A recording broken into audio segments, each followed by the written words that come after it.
কি হয়েছে? শ্যার্লট বলে, কি হয়েছে মানে? লীলা খুবই ভালো একটা মেয়ে, ওর জানা উচিত ওর হাজবেন্ড ওকে চিট করছে। যদি আমি ওর জায়গায় থাকতাম তাহলে আমি জানতে চাইতাম। জন বলে, আমি এমনটা কখনোই করব না। শ্যার্লট খুব বিশ্বাসের সাথে বলে, হ্যাঁ আমি জানি তুমি এমনটা করবে না, কিন্তু হাওয়ার্ড এটা কিভাবে করতে পারে?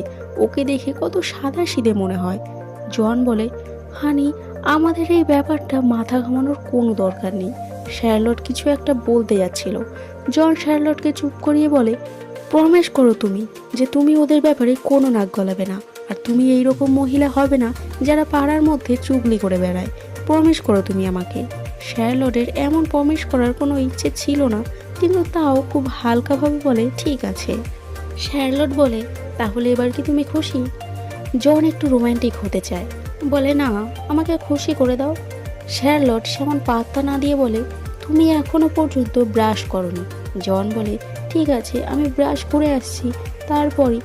শ্যার্লট জনের কথা আটকিয়ে বলে, তারপর তুমি এই সুস্বাদু ব্রেকফাস্টটা খাবে, যেটা তোমার শরীরের জন্য খুবই দরকারি। জন খানিকটা মন খারাপ করেই চলে যায় ব্রাশ করতে।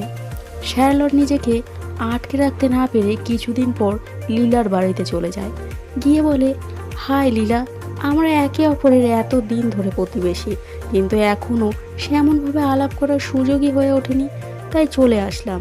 লীলা বলে, তুমি ভালো করেছো, কিন্তু আমি অতিথি আপ্যায়নের সেমন কোনো ব্যবস্থা তো করিনি।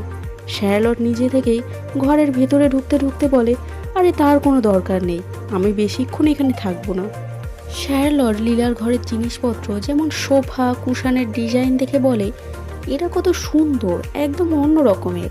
লীলা বলে, তোমার পছন্দ হয়েছে? হাওয়ার্ড নিজে হাতে সব ডিজাইন করেছে। শ্যার্লট বলে, ও তাই?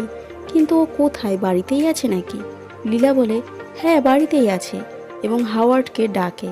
হাওয়ার্ড এসে শ্যার্লটকে হাই বলে, আর শ্যার্লটের আনা চেরি পাইটা দেখে খুব খুশি হয়, আর বলে, ফাইনালি এই বাড়িতে আমি ভালো কিছু খেতে পারবো।